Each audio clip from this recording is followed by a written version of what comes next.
All right, well, let's go ahead and get started. Thanks everyone for joining us today. Really excited to dig into this important topic around developing AI capacity through training, roles, and culture development at institutions around AI. So, really excited to have three incredible guest speakers with us today. I'm looking forward to, in this session, being a little bit more of a host than a presenter. So we're going to get into it in just a minute, but want to first introduce our incredible panelists. First, my name's Audrey Ellis. I'm the founder of T3 Advisory. It's been a real pleasure to conduct this national AI landscape research across the last year and a half. With Complete College America and funded by the Gates Foundation. Really excited to be bringing this research to the field. And so want to introduce my colleagues who are on the call today as well. We're first joined by Dr. Jen. I'm going to botch your last name, I'm really realizing as soon as I went to pronounce it. Jen, would you like to introduce yourself first? Yes. Hello, everybody. Glad to be here. Audrey, thanks for having me. I'm Dr. Jennifer Gebeline. And yes, so I am from Florida International University with the Center for the Advancement of Teaching in the Provost Office. Perfect. And Greg, would you like to go next, Dr. Morris? Hey, thanks, Audrey. Hi, everybody. My name's Greg Morris. I'm the Senior Vice Provost for Academic Services here at Dallas College. We're the comprehensive community college in the Dallas County region. Amazing. And Melissa? Sure. I'm actually Dr. Melissa Vito, and I am Vice Provost for Academic Innovation at University of Texas, San Antonio, and I'm psyched to be here. Thank you. Thank you. And Dr. Vito, No apologies for big the deal. oversight on the, Not a big the deal. I just title remember there. those late nights doing the dissertation. So, Yes, same. Having yeah, just finished mine a couple of years ago, yeah, they're really exactly. fresh in the memory. Well, For thank sure. you to the three of you for being here. Really excited to have kind of a spread of institutional types as well. Just a quick couple of housekeeping items before we get into it. We're recording this session today, and everything will be posted on our website within a week, as well as on YouTube. We like to share out the recordings on LinkedIn, so hope that you all will share this with your colleagues if you find the information useful. We have a Q&A panel and a chat function. So if you have any, actually, I think it might just be a chat. So if you, or potentially both. So if you want to add anything in the Q&A or in the chat, would welcome you to do that at any time. We have some time at the end set aside, especially for questions, but we may have a way to weave them into the conversation as well. And we will be sharing the slides, the panelist questions, and any resources that we call out, which we have a couple today, in follow-up via an email. So this webinar is the third in our five-part webinar series on AI for institutional transformation. And really excited to be kind of building as we talk about AI competencies at the institutional level and around AI strategy. So much of the AI conversation has revolved around AI literacy, conversations around AI within the classroom. But we really want to encourage the field and the sector to also think about what AI means from an institutional strategy perspective. And as part of our overarching kind of recommended strategy approach for AI in higher ed, one of the really important components of that, in addition to assessment and governance, is also building capacity. The people on the ground doing the work are your lever, your biggest lever for actually bringing AI into your institution. You can buy AI technology, but if your institutional stakeholders are not using that technology, you're leaving money on the table and also not bringing this tool to your mission and your students. So we're really excited to get into that today, and just want to give a quick plug that we have two more in this series, which I'll talk about towards the end of our time. The biggest takeaway that I want to frame out for our conversation is regarding professional development in AI. As we conducted this research, we saw really clearly from our interviews with over 30 institutions and have continued to see that for the most part, AI strategy as it relates to professional development has left staff primarily out of the picture. So while institutions are thinking about developing AI training strategies and approaches, there are very few examples of institutions that are thinking intentionally about what AI training means for their staff population. So that's something I want to encourage you as you're in the audience to think about throughout our conversation today. And think about, of course, the creative ways we can extend what we're hearing in terms of emerging practices around professional development to also invite our staff counterparts into the conversation. And that's so important because as institutions of higher ed, we often frame ourselves as the organization or the part of our society that's framing or that's preparing the workforce of tomorrow. But we often overlook the fact that we are also major employers in our regions. So while we are, of course, preparing students to enter the workforce, we ourselves are part of the workforce in higher ed. And a lot of the conversations that we've had with institutional stakeholders, this is an important fact that can be overlooked in the conversation. Not only do we need to, level up our professional development so we can help our students, but also because we, as part of the workforce, want to be considering, the extent of what AI means from a professional development and kind of workforce evolution angle as well. And that really can begin to contribute to a credibility gap for institutions if they are kind of telling students, yeah, we're going to prepare you for an AI influenced labor market, but then we are not investing in kind in our own people on the ground. And so we have seen really four kind of structures for professional development so far, and we've developed some resources that share out kind of the different ways that institutions have been kind of organically developing training models. The first is faculty and peer trainers. So we're going to hear a lot about that today, and I don't want to steal any thunder. We are hearing about some kind of leveraging of administrators and staff, but often to deliver professional development, not necessarily to be the recipient of professional development. These are kind of the individual roles who are building and offering that training. We are seeing students that are beginning to provide AI training, and then a lot of institutions that are tapping into external partners, whether that be a tech provider like Google or even LinkedIn Learning. And that is kind of that fourth channel right now for professional development that is currently permeating the sector. So we will share out a resource at the end, which kind of goes into greater detail on what these almost jobs look like. Often it's not a full FTE, maybe a part of an FTE. Let's say if you have a student or a peer trainer role for faculty, but we've developed template job descriptions that folks could use, all free to download if they're thinking about replicating this kind of model on campus. So I want to get into it now. I want to hear from our panel. The goal here is to kind of rotate through and start by really hearing about what is working well so far on campus. So I want to start with Jen. If you could talk to us a little bit about how you are leveraging an existing fellowship structure that you already had in place to build faculty AI capacity and what you've seen work well about that peer-to-peer model so far. Yes, great. Thank you. Good afternoon again, everyone. Audrey, thank you again for the opportunity to speak with T3 and the folks joining today.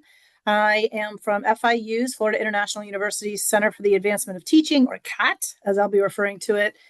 We have over 55,000 students and over 3,000 faculty, just to give you an idea of scale. Our existing Faculty Fellows program was successful before AI, so we decided to expand on that faculty capacity model because it is very scalable and impactful as a faculty development ecosystem. CAT already operates through multiple forms of professional learning, structured pathways, workshops, learning communities, consultations, peer observation, certificate-style programming, and showcases that surface, different types of faculty innovations. The center's broader charge is to support the teaching excellence through evidence-based practices, ongoing reflections in different modalities, and scalable faculty development across disciplines and across, again, as those different modalities. So when we think about building faculty AI capacity, the faculty fellows model extends CAT's established method of working.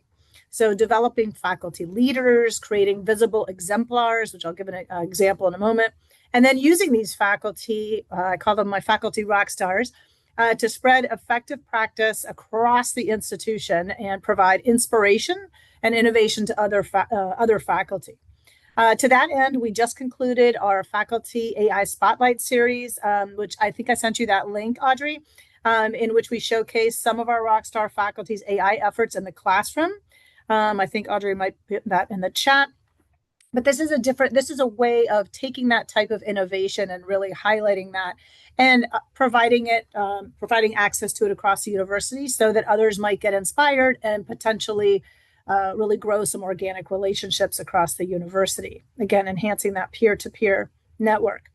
So CAT's programming already includes teaching with AI workshops for the beginner to the advanced user, and we have campus-facing innovation events such as the Faculty Innovations for Student Success Showcase. It is quite a mouthful, FIS, which is a university-wide event where faculty present their work, network, and get inspiration from their peers. So events like this are really important as a source of pride for faculty. You know, give your faculty a chance to show off what they have done. And again, building those organic relationships and projects that start at events like FIS and are so valuable to building an AI learning community of peers. And that has happened at FIU like crazy. It's terrific. What makes the peer-to-peer model work has a lot to do with credibility. Faculty are more likely to experiment when they hear from colleagues who teach in real classrooms, you know, not just they face the same constraints. They can speak honestly about what worked, what failed, and what had to be redesigned. In that model, the faculty fellow is not just a trainer. The fellow is really a translator between innovation and practice. So they help move the AI from sort of an abstract concept into the discipline-specific use. The peer-to-peer model works well for us and in practice because it also lowers the risk of adoption. So instead of asking every faculty member to become an AI expert on their own, which is impossible, the fellows programs, it projects, it concentrates time, experimentation, and we go from small to scalable. And those fellows that then use model use cases, they share examples. They also help us facilitate workshops as well. Many, many workshops. We've doubled the AI offerings in the past year, and we are just increasing all the time because the demand is high. We also create reusable materials that others can adapt themselves. And that makes that kind of innovation more visible, more concrete, and much less intimidating to someone who's just starting to really dip a toe in the waters of AI. For us, the peer-to-peer model works because it really scales relationally as well. Central units for us, like FIU Online or Educational Technology Services or other non-academic and academic units across campus, can only do so much alone. But when we harness, and engage respected faculty, they can begin leading those conversations, hosting book groups, sharing classroom cases, mentoring peers. And that capacity spreads like ripples on a pond through those types of peer-to-peer trusted networks rather than that top-down messaging. And that is especially important with AI, where faculty often, they don't need just technical help. They need judgment. They need assistance. They need pedagogical framing and training, and then reassurance that, in fact, it will work the more you keep at it. And finally, I have so much to say, but I will wrap it up. And finally, the model works because for our faculty, it really is creating a feedback loop. Our CAT faculty fellows are not just disseminators of information, they really keep their finger on the pulse of what's going on, and they are sensors. So they bring back what faculty are struggling with, what students are doing, and what support is actually needed and how it's changing over time. And so that allows us at CAT to refine the programming in real time and keep the work grounded in actual faculty practice rather than sort of generic enthusiasm. And so that kind of continuous improvement aligns really closely with CAT's emphasis on, the assessment, the evidence, the reflection, and the data-informed refinement of all our programming. So I love this topic. I love, the outreach to our faculty.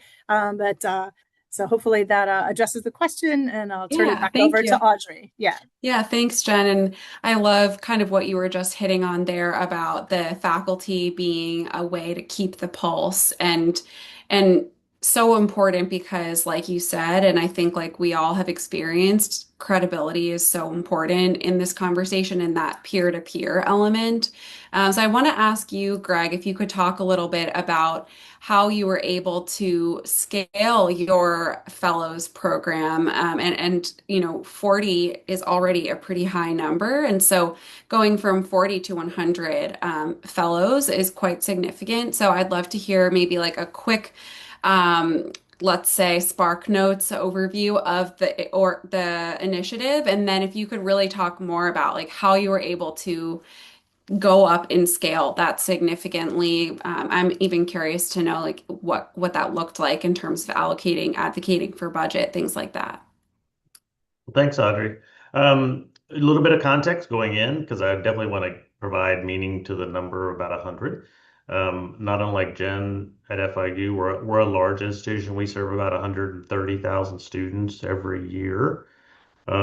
We have probably about 1,400 full-time faculty and probably another 3 or 4,000 that are in adjuncts. So early on in this, and just to give some context as well, our provost who kind of came directly to me about this approach, we had really gotten, somewhat weary of hearing from board members from what are you doing around AI? What are you doing around AI?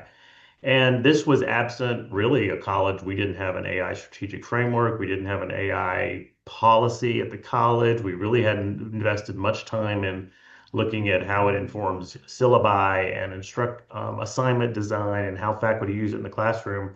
So anyway, we got out and we tried to get out in front of this, knowing all of those unknowns. And so we had been fortunate to in 2020 to stand up an entity called our Academic Incubation Innovation Hub, which is a kind of an innovation space that wholly rests within the Office of the Provost. And their main goal is to really get out in front of disruptive aspects of changing industry. And of course, being a community college, we're hyper focused on ensuring that our curricular components really help inform what industry needs. And so that has to be at the core of our focus. Plus, in addition, how are students being equipped across a wide range of 350 programs.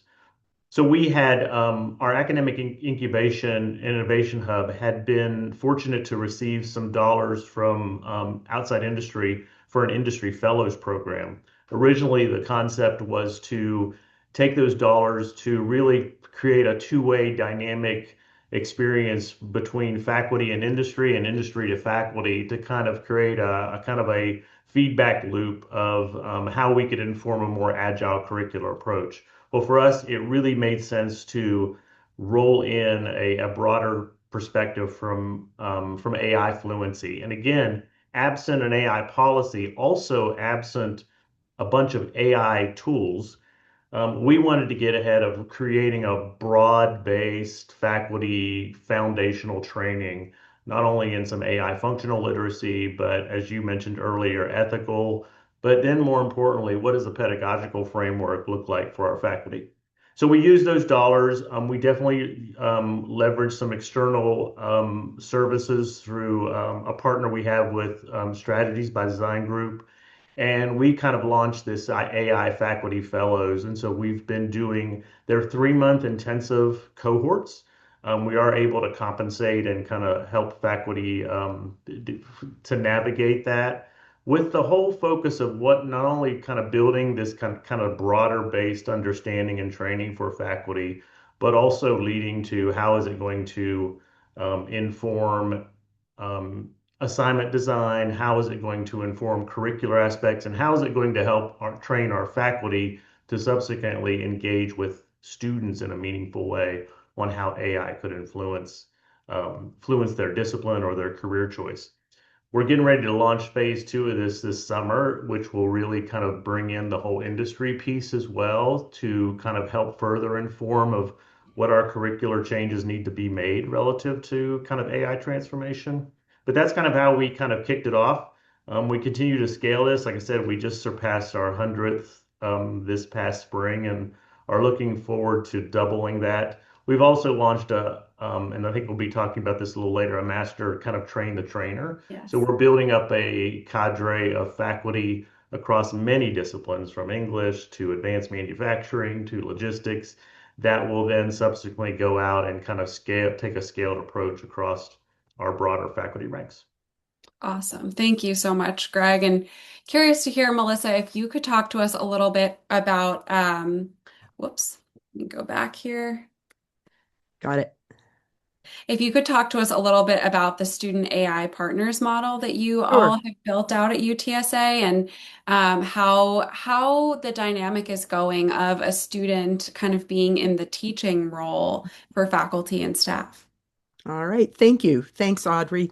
And it's always fun to listen to my colleagues. Jennifer, I was like resonating so much with so much of what you were saying, and then jotting down a couple of ideas. And same thing with you, Greg. And so our student AI partners model, super proud of. And I need to give you some context so that it will maybe make more sense as to how we were able to do this pretty organically. We During the pandemic, it feels like so many roads lead back to that. In addition to really energizing the relationships we had with so many faculty that has stayed enduring through AI, we also really started reaching out to students and to student government. Even though the areas that I oversee are teaching, learning, digital transformation, online and professional and continuing education, so not necessarily first and foremost students. I have a background in working with a lot of students, and I also understood that none of this matters if faculty or students aren't feeling some success, if they aren't feeling connections with faculty.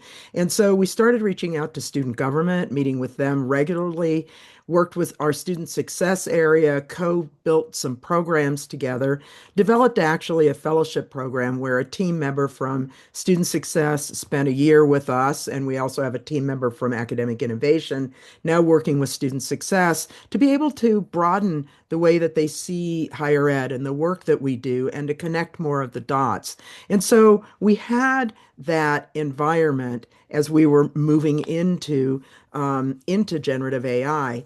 And like what I've heard, UTS San Antonio doesn't have an overarching kind of strategy around generative AI. And so we took the areas that we were working with, teaching, learning, digital transformation, academic innovation, and partnering with student success, and building on a model that we know works in industry where you have younger employers kind of get paired with maybe Gen X or boomers to make sure that they know how to use their technology or to do some of those low lift things.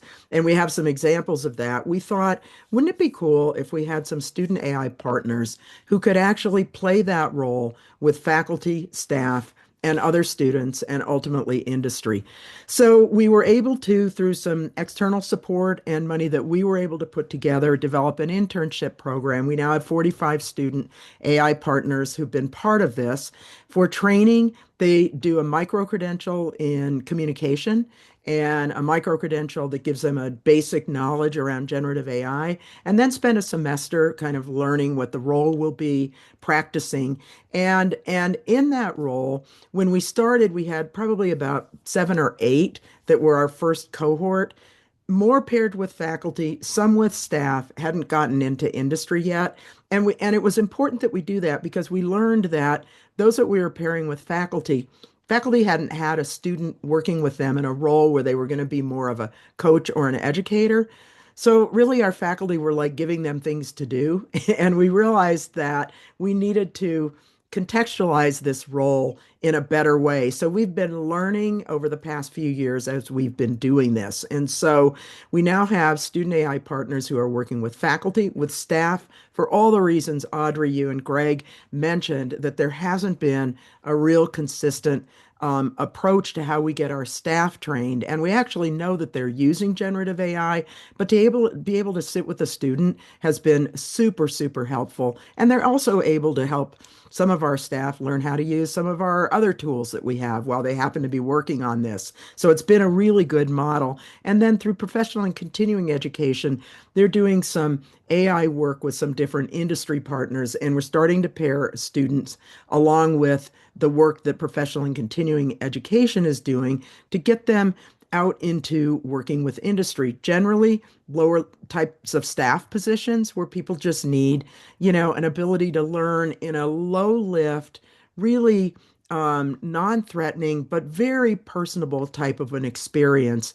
And most important, we're committed to a classroom to career kind of experience where we want all of our students to have different experiences and for our students to both be gaining knowledge about generative AI and working with others to help teach and help them coach them and help them learn what we're doing is really going to position our students to be very sought after in the workforce. So that's our quick and dirty of what we're doing with student AI partners. Yeah, and Melissa, sorry, I didn't mean to switch ahead or make you feel rushed Yeah, because no, it's I just okay. love what you all are doing. And I just finished a session at AACC last week Oh, yeah. presenting with Linda Garcia Yep. from SESI about exactly this, like how do we Yep. incorporate the student voice into Yeah. institutional decision making Yep. around AI.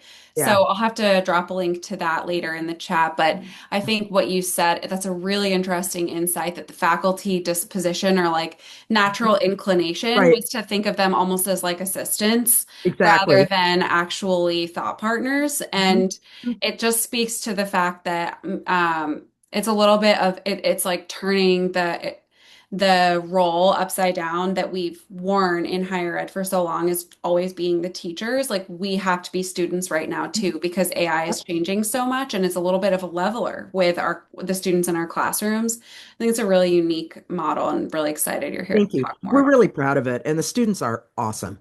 And so it's been it. a Yeah, great, and we'll yeah. continue to grow and evolve. I'm excited to keep chatting about it. Thank you. Jen, I want to ask, and I know I want to be mindful of time. So I would say if, and this is just for everyone, let's try to get through this next round in just a couple minutes per question so that we can do some Q&A as well. But I'm curious, you've shared with us that you've had staff attending your faculty training, because like we've discussed, there isn't any sort of current training that really is focused to them. So I'd love if you could talk a little bit about kind of how you're thinking about that, what you have seen, and what that should tell us at our institutions, how we might respond differently in the future. Sure, yeah. So what it tells us is that the demand signal is really broader than the label on the session. And when staff voluntarily show up for these faculty development sessions, especially around AI, they're telling us they do not have that sufficiently designed professional learning pathway offered within their unit and for their roles. So what does that tell us? It tells us a couple of things. First, staff roles. I mean, I know I've seen it here at FIU. They're being really reshaped by the same technological forces reshaping faculty work. So whether it's advisors, instructional support staff, librarians, assessment professionals, student success teams, the communication staff, excuse me, other academic administrators, they're all being asked now to use AI to evaluate and to operationalize in their own domains. And when you don't have the training, that's kind of a scary thing. And if the only high quality learning space or learning space at all is a faculty session, they're coming. And so their institutions have probably organized professional development around legacy silos that haven't adapted to this new world rather than around actual workflows. So AI is not a single constituency issue. It cuts across teaching, assessment, operations, student support, communication, institutional effectiveness, which is very big here. And our own programming and partnerships already point to that cross-functional directions including a lot of collaboration. I just gave a talk last week with the assessment team, the academic technology groups that support faculty and students, including FIU Online and other units. So what can we do about it? So these are a couple of things we're doing at CAT. So we are treating it as kind of a design opportunity, not an enrollment anomaly. We're tracking who's attending, from which units, and for what kinds of sessions, and then using that data to work with other non-academic units to show them where those demand clusters are so that we can work with them to facilitate learning spaces in the appropriate areas that will help them get to where they need to be. Second, we are building a parallel but connected staff development pathway. So not a lesser version of faculty training, but a role attuned one. So staff need programming on responsible AI use, workflow redesign, communication, data judgment. This is a big thing now. And student-facing applications, a lot of assessment support, and policy interpretation, but in ways that map to their actual responsibilities, right? So discipline specific. And then finally, you see, I'm being concise. We're creating with leadership a shared core learning and in the future differentiated tracks of learning. So some topics should be institution wide, for example, AI literacy, ethics, policy, risk, prompting, evaluation, and again that judgment. But after that, people really need to branch into their lane a little bit with faculty, advisors, instructional designers, again, the assessment team. And that is how institutions move from sort of that ad hoc attendance to really intentional capacity building. So that's what we're working on right now. And that's where we feel like it's going to be a successful way forward for us. Thanks. That's such an interesting point, the way that you use the term demand clusters. And I used to be in institution effectiveness, so I can't not think of like data visualizations when you're describing that. I'm really curious for like the inverse of that. So for this next question, I might start with Melissa, but others feel free to chime in.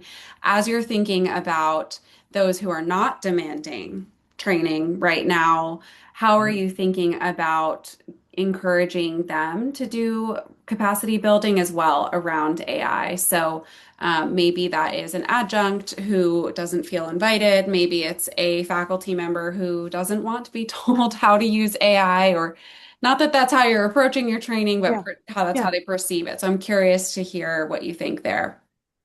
Yeah. So, um, I mean, it's a great question, and I have to say, um, we haven't in the year, so we started planning our work in like November of 22. We really jumped in January of 23. So we're passing 3 years. I've really only ever had one faculty member, and it was probably in the first year, be like actively resistant. Mhm. And actually I said, that's fine. It's cool. We this is not something that we're forcing you to do. We have some values in our teaching, learning, digital transformation, and academic innovation area, and a big one is curiosity. So if we really do lead with that, without judgment, just a point of curiosity, it makes it a much easier entry point for almost everyone. And so for faculty, we do a lot of what Jennifer does. So I don't want to just reiterate it. We have faculty champions who are in every single academic department of campus who work with us, who receive stipends, who help socialize what's happening. A lot of this is partly both educating, but also socializing and normalizing kind of what's happening, normalizing discomfort, normalizing, I don't know everything, but taking the next step is going to be okay. And so a lot of what we're doing is around that. Uh, Mhm. and for our faculty, we're really seeing again, a lot of energy around this excitement. We have faculty fellows also who work out of different disciplines in addition to the champions. And, we're experimenting in the curriculum. We support an institutional research position in our office that focuses on looking at measuring the impact of different interventions or things that we're doing. And really for our faculty, that's been a really important additive benefit of working with us because you can actually see what matters. Is it Right. engagement, DFW rates, whatever. And so but what's interesting though is we're actually seeing some student engagement start to wane a little bit. Not, we still have an active student AI partners piece and they're very engaged, but students are starting to worry a little bit about, broader issues around AI or privacy or other types of things. And so we don't do a one size fits all in terms of Hmm. how we work with our teams and staff. Again, we haven't what we hear always from staff is how do I learn more?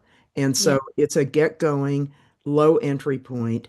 And I will say that our probably biggest institutional opportunity is to systematize more of what we're doing around our staff. And Mm. we have access to micro credentials, and I think we can do a better job of really making sure, facilitating staff using those to help enhance their Yeah. learning.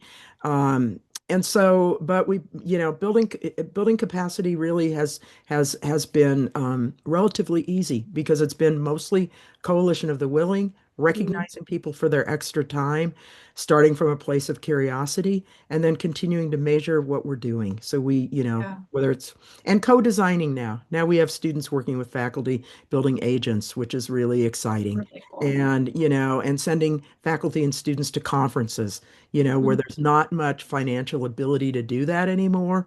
That's high opportunity for faculty engagement and students too. Yeah. Those are some random thoughts. Thanks. No, no, it's really helpful. And one thing that you're making me think about is just there's the unwilling, Hmm. there's the just kind of checked out, maybe do not attend, and then there's like you described, like the true resistors. And so it Yeah, sounds like the in one. that case, leading with curiosity and Mhm, just saying mhm, that's okay, we're not going to mhm. force this down your throat is a great approach. Greg, I'm curious though, for me, what I always think about is where do adjuncts fit into this picture? You described that you have a huge adjunct population, as most community Yeah. colleges do, and in all institutions really. And so I'm curious to hear how I know you all are taking an interesting approach about kind of making training available to your adjunct population too. So I'd love to hear a little bit more about how you all are thinking about that, so that they can, feel invited to the table and included in the conversation. Thanks, Audrey. I think, first of all, and just to kind of piggyback off Melissa and Jennifer, we've really adopted this approach too. Like we've been really upfront of we're not about compelling you or convincing you to use Right. AI. And I think in doing so and being very transparent about this, it's not only allowed us to kind of bring forth a coalition of the willing, but we've also targeted disciplines where we know there's a high sense of threat in this space. So think about English disciplines. And so we've Mm. went right to them. And some of our AI fellows that we've kind of recruited have been from those disciplines where there is, because we know there's a lot of value in that faculty to faculty. Mm. But to your point, Audrey, in addition to we've opened up our for all of the portfolio of AI experiences we have for faculty, we've really tried to be deliberate in making that available to our adjunct population as well. Um, it has helped. I think one of the challenges at any large institution where you use adjuncts is it's difficult to ask a faculty member on their own time who's already, in the profession and working part-time to take on additional.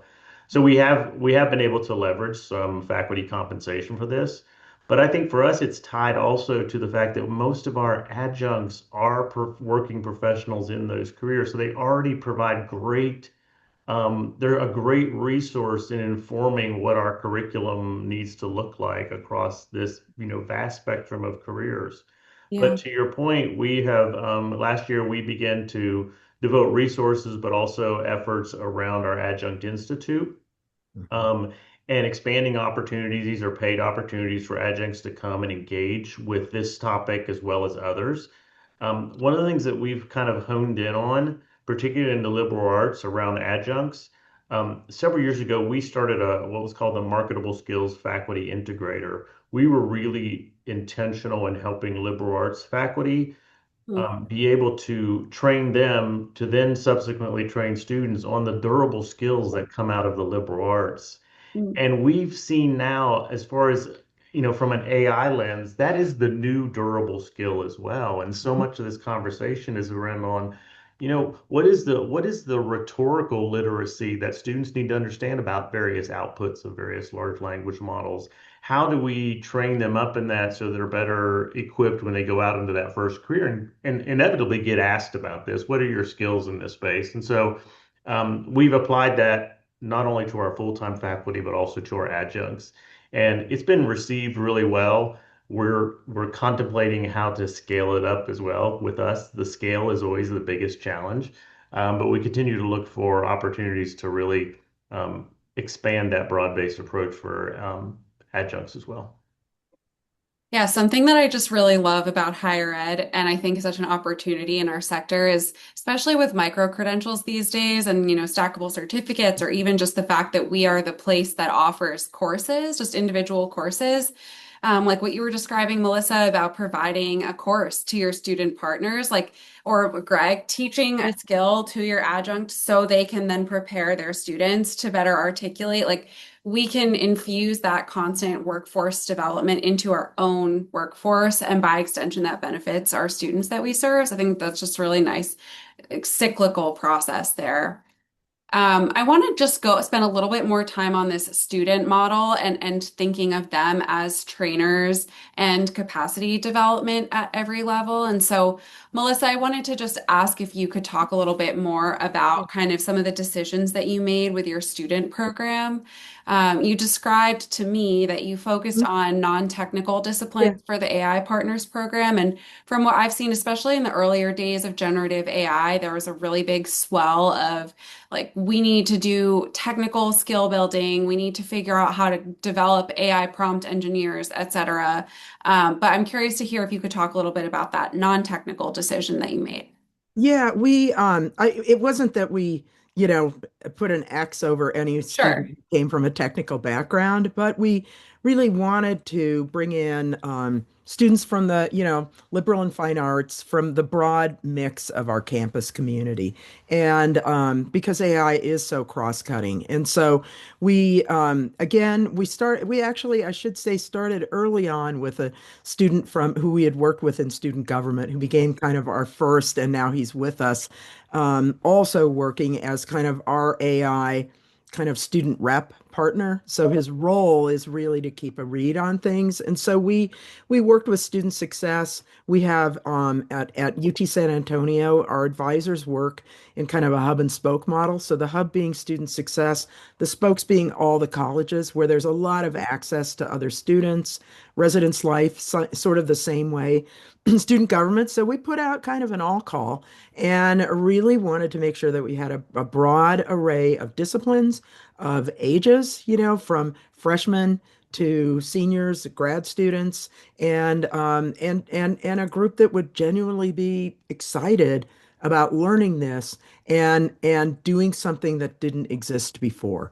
So that, and knowing that we had specific training, so everyone would get the training that they needed to know what they needed to be able to work. So we did by strategy work to make sure we had many disciplines represented, different groups of students from different, ages, so that we would have a group that would be representative, and in that also connect more with other students, faculty in the community, and staff. Mhm. The other piece of the student partner, Mhm. there's a lot of parts that I find really Yep. interesting, but unfortunately, I decided to ask way too many questions for our Okay. limited time That's all together right. today. I would really like to hear a little bit about this new Yeah. vision you have about Yeah. not using, working with students to build capacity around AI external to the institution as well. I this is I will say when we were thinking about this, this was my very first thought, was how do we have students available, knowing that staff across industry was really not, have at a loss for connection. It's probably been our slowest one to get off the ground, but we're working in partnership with, again, student success, also professional and continuing education. And my vision is really simple. It is that where we have relationships with other businesses and corporations in San Antonio, that we have a membership program in professional and continuing education, or even with our alumni, that it will feel easier to know that we can have some students come in and work with some of your team members. You can pick a department, you can start with HR, you can, the president can have his chief of staff. I mean, wherever you want to start, but test this to let students be able to serve as coaches with either small groups or individuals. And I think that it's dependent upon the culture of each organization as to what will seem to make the most sense. My initial thought was it's a lot easier to sit with a student helping you understand something than it might be with someone who's very technical trying to help you understand what you're doing, that it Yeah. just might feel more comfortable to people. And it also provides our students with such an important extra skill in being able to communicate across multiple areas with different types of people in the community. And so this one has been slower to get going, but it is going. And I would love to be able to report out, a year from now and let you know what our feedback is. We try to survey regularly to get a sense of with our partners, our students, and our faculty, how things are going. And this is clearly a big one. But really, it's workforce preparing our students, helping them use their skills, and also showcasing our students to industry Yeah. in ways that match with the needs that industry has. Yeah, showcasing is it's important, and we have something distinct to offer in higher ed Sure. right now to the workforce and to Yep. our corporate partners. Yep. Um, I want to skip my second to last question and go right to my last question, which is um, one of the reasons that I wanted to invite you all to join the this webinar today is that I love how are my questions showing? There they are. Um, I love how you all are thinking in terms of like a systemic approach to your training. It's an actual model. A lot of institutions I've worked with have brought a guest speaker or, done a lunch and learn or a short lunch and learn series and, to no fault of their own, they're juggling a million initiatives and said, all right, we've done enough AI for now, like boxed, at least temporarily checked. I'm curious, how are you all thinking about building training as an infrastructure that's part of your institutional fabric rather than like one-off workshops and series? So I'll give you each a minute maybe to kind of talk about that. And I'm really curious, especially like how you all have had to perhaps advocate for, like doing a one-off workshop might be a little budget, but having consistent institutional budget for something is different. So curious to hear a little bit about that too. Greg, do you want to start? Yeah, I'd love to. This is kind of where I get excited about some of this work. Um, Let me talk a minute about the workforce preparation piece as well. And I don't think I've mentioned this so far. One of the things that we really try to remind ourselves at the community college, our students don't do extra. Getting to class is a major win. Getting them through a program is a major win. So we try to avoid some of these, particularly for, emerging tech. It's got to be within the curriculum. It's got to be embedded into an existing course, whether that's teaching prompting and technical writing courses or embedding Grow with Google's AI Essentials in a traditional computer applications course that all dual credit students. So that's the kind of the adoption, and that gets us excited because we got to touch as many students as we can with some of those fundamental skills. The other piece we're trying to do is look beyond as well. We're serious about the word community and community college. This summer, we're launching an alumni effort. It's a free upskilling to our 1.1 million alumni that still live in the Dallas region. Of course, I hope not all 1.1 come to the training. I would be in deep trouble, but we're looking for other ways to embed into both our existing student body, but also graduates, this kind of concept. AI is the best example you have for lifelong learning. And so we're looking at these multiple prongs that we think will help us better prepare our workforce and keep students coming back to us for additional training across that. So those are just two examples. Yeah, I love the example about training the alumni or your alum, and that's certainly not a small number. So good luck. I'm excited to check in a couple months and hear if you had standing room only. Melissa, do you want to go next? Oh, you're on mute. Um, because I'll build on something that Greg had said. I was actually on a webinar yesterday, and somebody said, what's around the corner?" And I was like, "Oh man, it's AI." So it's happening, there's a lot around the corner, but I'm not 100% sure. I think what AI is going to do, I've been seeing this, I'm seeing us moving closer to this, but where we think about um, education and higher education is kind of a continuum.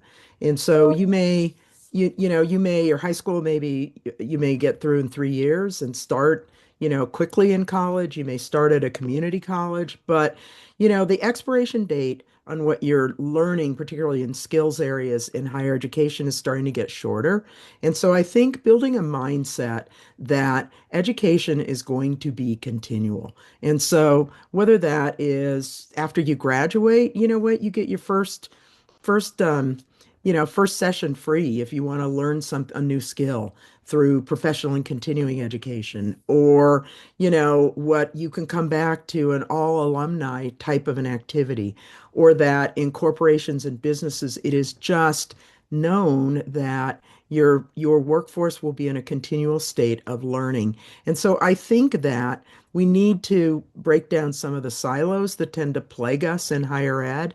And so we tend to think of, like, when you're a student, we have all this work that we're doing with you, and then you graduate, and maybe alumni, we hand you off to alumni to come up with some things, or you go into the workforce and professional and continuing ed, or maybe you'll do an online degree. And I think we need to challenge ourselves to break those pieces apart and think more about what the needs and experiences will be of those whom we are educating now and who will be graduating soon, and then think about what we need to do to help them stay educated and to keep the workforce prepared.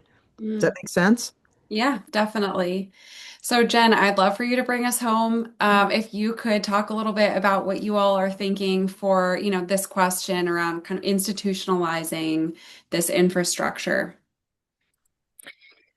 So I don't want to reiterate what the Sure. others have said, Yeah. because they're fantastic points, and we are also doing some of those things. But I would say it's getting students getting students used to the idea of having AI integrated in pretty much every part of their academic and non-academic life, because it is everywhere, right? It is everywhere, and it's infiltrating everything. And one of the things that we are doing in terms of that infrastructure is coordinating with, I'll use an example of career and talent development. Mhm. So it really, and also first year experience. So from the first year experience course that every student has to take, and really integrating them into that AI ecosystem and what it looks like, why it's important to have in the workforce some hands-on applications to get them ready to go. And then really in their third and fourth year as undergraduates, working with career and talent development, which is a non-academic unit, to get them ready for the workforce, and building the infrastructure within career and talent development that aligns with a lot of the skills that they're going to need, regardless of the subject matter. So that's something that I believe is sustainable, and also iterative as well, to update. The one thing I will say is a project that we're working on now, which I'm really excited about, is that we're launching in the summer, is taking a look at of incorporating an AI agent or assistant for the students. So when it's an opt-in, they don't have to do it, but coming to FIU, having this is not what it's going to be called, but like a Panther pal, or a Rory the Panther is our mascot. And that AI agent is able to be there and have what the pilot is, that it will have access to all kinds of different content from their different classes. The students will be able to ask it questions related to what they've learned, how it's relatable to other things they're going to learn, to different majors. And so this is something we're experimenting with, to have an AI presence that is available to the students for their own personalized learning, Mm, academic and non-academic pathway from start to finish. And so this is something that I think could be very powerful, and it really elevates their ability to interact with and feel more comfortable with that kind of AI integration in all aspects of life. amazing. Well, we could keep this conversation going for quite a lot longer, I think. But I want to just take a minute to thank you, everyone. Thank our panelists for joining. I really appreciate the rich conversation that we had, and I hope that Jen, you'll drop the link to the spotlight in the chat that you shared with me earlier. And that folks will feel free to drop anything into the chat that they wanted to share out. I also wanted to just call out the links that my team member Daniel has dropped in the chat, which are really spotlighting the three resources that we've developed that I think are the most relevant to our conversation today. We did develop a guide or framework for thinking about what should be included in a staff training on AI.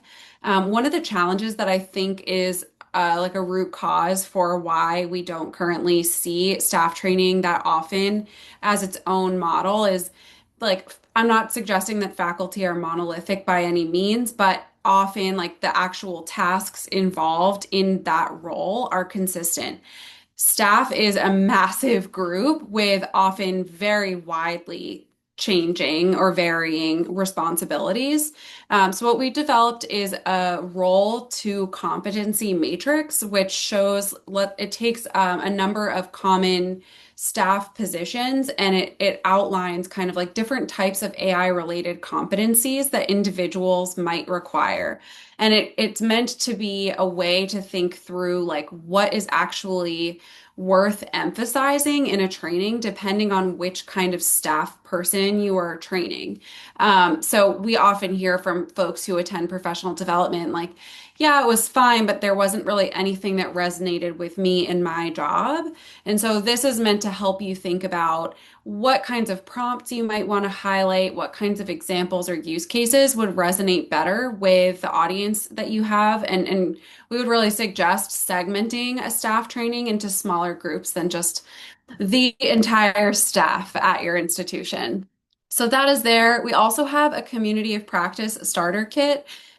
This is a really low lift, often very low cost, unless you want to buy coffee or donuts or compensate someone who's leading. But really, we hear great things about the communities of practice that a lot of institutions are starting. If you are new to that model or need help brainstorming what some conversation topics might be and structures, we've outlined that in this community of practice starter kit. I think we have like 30 different conversation starters for the community of practice meetings. So you will not be at a loss of discussion topics, if nothing else, from that tool. And then the last resource is that framework for incorporating the student voice in decision making around AI. So that includes kind of different ways to tap into to your student population beyond just kind of surveys. Like what ways can we really listen to our students to make sure that we are including them in the conversation? So we are at time. I know that Jen has to hop off, and I want to be respectful of everyone's schedules. Thank you so much, Melissa and Greg, for joining, and thank you everyone who joined us to listen in. Really excited to keep the conversation going, and I hope that you'll have a wonderful week. Thank Thanks, everyone. thank you so much. Yeah, Bye. of course. Thank you. Take care. You too.